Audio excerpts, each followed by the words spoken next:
you've been through it all, and at 45, you land a role. And I noticed this because I kept checking, because I'm weird, that your Instagram just kept going up and up. It was like 120, 140, 160, 200, 220, 240. Like all these people are following you, and your IMD Pro meter number was just going down and down and down, and down's good because the lower numbers is. And I'm like, good for fucking Dave Dastmalchian. I mean, how do you feel right now? And we're going to get into this because I want to go back in time a little bit. But how are you feeling about all this?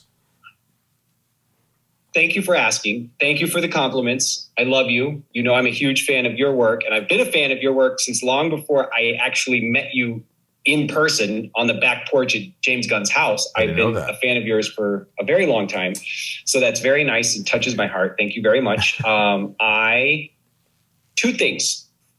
The first is I have been in a bubble since June. I was in Berlin with my family, and then to Malta come, beginning of August. And in both of those bubbles, we are not only in a COVID bubble for production, but also the bubble of like my reality has been being on this boat fighting Dracula or being with my family, and completely out of touch with everything that's going on in the rest of my life, including, family back home and my things happening with my career back home. And so my kind of context and connection to all of this has been through social media and like texts and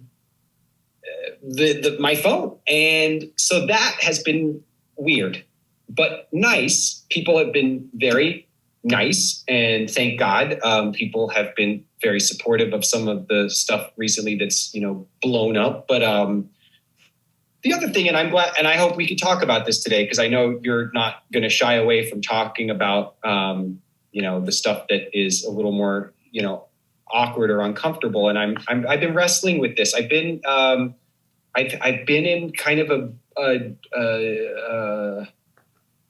I've been definitely below my baseline, erring towards the depressive, because I could go down to deep depression, and I can go way up into, high anxiety and manic modes. And so finding my baseline is kind of part of my daily journey, if you will. It's my lifelong journey, just being at peace and serene with like that baseline. I'm struggling with the fact that I feel so grateful that, like you're saying, like my followers all of a sudden doubled and tripled and quadrupled, and people were being so gracious and kind, and neat new professional opportunities were kind of flowering, and lots of exciting, wonderful, neat things happening. And yet my family had to leave and go back to the US about a month ago. And that's really hard for me. They are a big part of my, not only my support system, but kind of just probably in an unhealthy way. I am insanely dependent upon even the kids for a lot of my settling and baselining.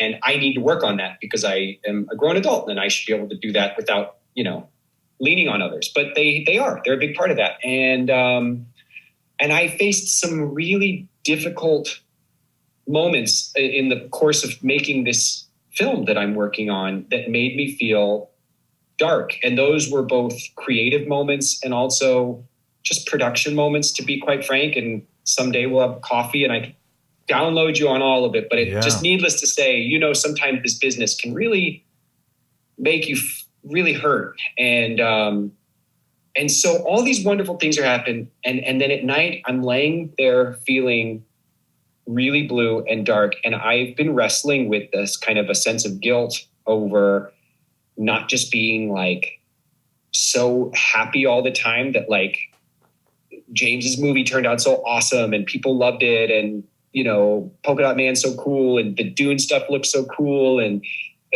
so many neat things are happening. And so that I've been wrestling, to be honest, lately. In other words, you're wrestling with the fact that you have so much to be grateful for, but you feel so down, which is making you upset that you're feeling so down about all the good that's happening around you, and you can't quite understand it or wrap your head around it.